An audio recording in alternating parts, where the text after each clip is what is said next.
नमस्कार साथियों। Railway recruitment board का ये जो नोटिफिकेशन है साथियों, असिस्टेंट लोको पायलट की जो भर्ती है 10,000 पदों पर भर्ती होने जा रही है। बहुत ही शानदार भर्ती है साथियों। इसके बारे में हम चर्चा करने वाले हैं। इसके फॉर्म जो है कब से चालू होने वाले हैं, कब तक लास्ट डेट है इसकी, क्या क्या क्वालिफिकेशन है, क्या आईटीआई वाले भर सकते हैं या नहीं भर सकते हैं, क्या आईटीआई जिनकी कंप्लीट नहीं हुई है वो भर सकते हैं या नहीं भर सकते, जिनके अभी फाइनल ईयर में जो है आईटीआई वाले, उन सभी बिंदुओं पर हम चर्चा करने वाले हैं। कब तक इसका जो है फॉरम का लास्ट डेट है। साथियों, वीडियो के अंत तक बने रहना, और यदि आप चैनल पर नए हैं तो चैनल को सब्सक्राइब जरूर कर लेना। साथियों, ये 2025 की फर्स्ट वैकेंसी है, जन CN नंबर 01 2025। आप सभी ने देखा होगा। अब हम चर्चा करते हैं इसके बारे में। Recruitment of assistant loco pilot ALP की ये जो भर्ती है। अब देखते हैं date of indicative notice in employment news, यानी कि एम्प्लॉयमेंट न्यूज में कब छपी थी, 29/3/2025 को ये छपी थी। ओपनिंग डेट कब है साथियों, एप्लीकेशन सबमिशन की 12/4/2025 इसकी फर्स्ट डेट है, यानी कि 12/4/2025 से इसके फॉर्म स्टार्ट हो गए हैं। और क्लोजिंग डेट यानी कि फॉर्म की लास्ट डेट कब है, 11/5/2025, 11 मई 2025 तक आप इसके फॉर्म फिल कर सकते हैं, मिडनाइट तक, लास्ट मिडनाइट तक। Last date of application fees payment की लास्ट डेट कब है, 13/5/2025। पेमेंट लास्ट कब तक कर सकते हैं साथियों, आप 13 मई 2025 तक मिडनाइट तक कर सकते हैं। Date of modification window for correction in application, यदि कुछ गलती हो जाती है, कुछ मिस्टेक हो जाती है, तो उसके लिए आप करेक्शन कब कर सकते हैं, 14/5/2025 से 23/5/2025 तक, यानी कि आपको 10 दिन का टाइम दिया जाएगा। उसके भीतर आप इस पे करेक्शन कर सकते हैं यदि कोई मिस्टेक हो जाती है तो साथियों। अब आगे देखते हैं क्या क्या इसमें मांगा है इन्होंने। पोस्ट है असिस्टेंट लोको पायलट की, और पे लेवल जो है 7 CPC के अनुसार कितना रहेगा, पे लेवल 2 की ये वैकेंसी है। शुरू में जो आपका वेतन है वो कितना मिलेगा साथियों, इसमें 19,900, ये बेसिक है। बेसिक, इसके साथ DA भी मिलेगा आपको, अदर अलाउंसेस भी मिलेंगे। मेडिकल स्टैंडर्ड क्या चाहिए इसके लिए, मेडिकल स्टैंडर्ड A1 चाहिए, यानी कि जो परफेक्ट वाला मेडिकल स्टैंडर्ड है वो आपको चाहिए। एज एज कब से काउंटिंग की जाएगी साथियों, 1/7/2025 से एज काउंटिंग की जाएगी, और 18 से 30 ईयर तक के बीच के जो है साथी वो इसमें फॉर्म फिल कर सकते हैं। टोटल वैकेंसी कितनी है साथियों, 9,970, यानी कि 9,970 टोटल वैकेंसीज है।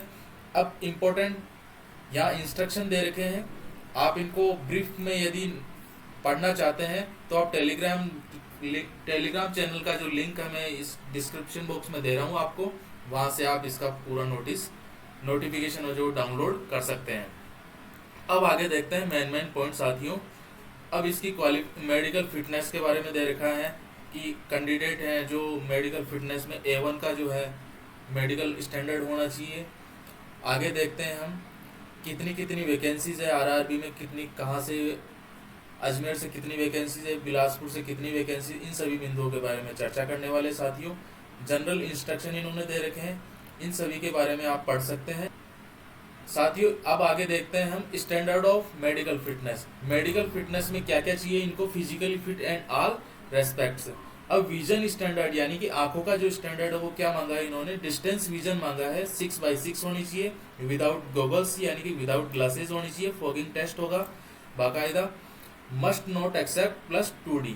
नियर विजन जो है इन्होंने मांगा है 0.6 से 0.6 without glass.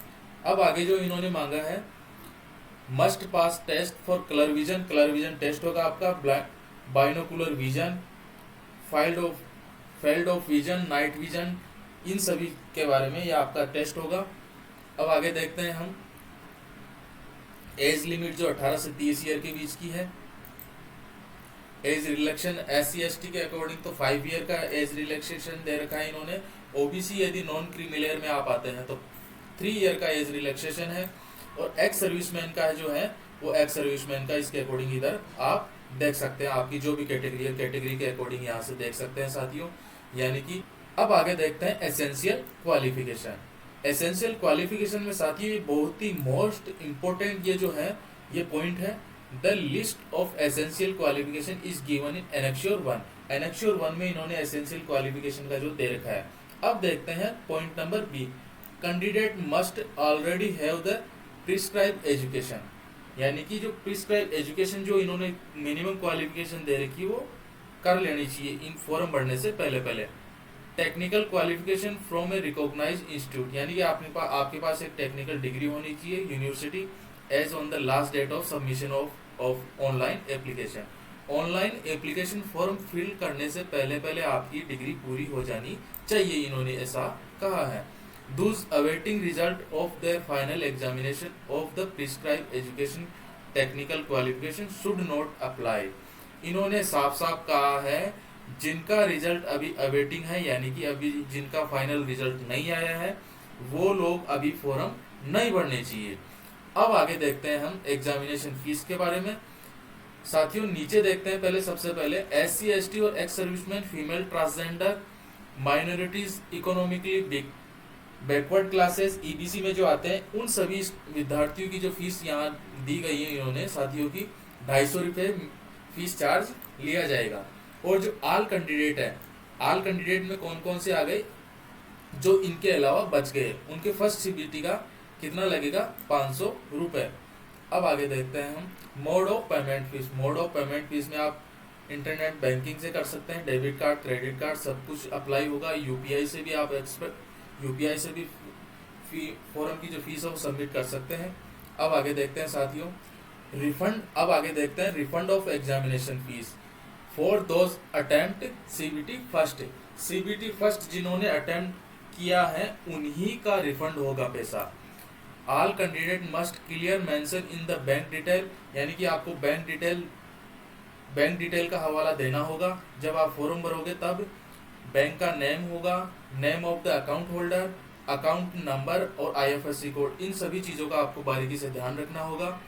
For receiving the refundable portion of the examination fees, यानी कि 400 रुपये और 250 रुपये as applicable minimum bank charges, ये आपको रिफंड होंगे पैसे। अब इन्होंने दिया है सेकंड स्टेज, यानी कि CBT 2 के बारे में ही इन्होंने दिया है and syllabus of CBT 2। CBT 2 shall comprise of 2 parts, यानी कि 2 पार्ट होंगे इसके। पहला पार्ट जो है 90 मिनट का होगा और 100 क्वेश्चन उसमें आएंगे। पार्ट B जो है 60 मिनट का होगा और 75 क्वेश्चन उसमें आएंगे। साथियों नेगेटिव मार्किंग यहाँ 1/3 होगी। ईच रॉन्ग क्वेश्चन, यानी कि प्रत्येक रॉन्ग क्वेश्चन के लिए 1/3 मार्क आपके काटे जाएंगे। Normalization of marks will be done for CBTs held is multiple shift, यानी कि CBTs मल्टीपल शिफ्ट में है इसलिए आपका नॉर्मलाइजेशन भी होगा। Part 1 minimum pass percentage of eligible, यानी कि मिनिमम जो आपको पार्ट 1 में जो एलिजिबिलिटी के लिए इन्होंने क्राइटेरिया दिया है, UR और EWS के लिए 40% और 40% इन्होंने दिया है। 40% मार्क्स आने आपके जरूरी है। OBC NCL के लिए 30% और SC ST के लिए कितना है साथियों, SC के लिए 30% और ST के लिए 25%। This is also applicable for to ex serviceman category candidate as per their community. यह जो है एक्स सर्विसमैन के लिए भी इसी तरीके से लागू होगा एज पर कैटेगरी के अकॉर्डिंग। ये साथियों CBT 2 का पैटर्न आपने देख लिया।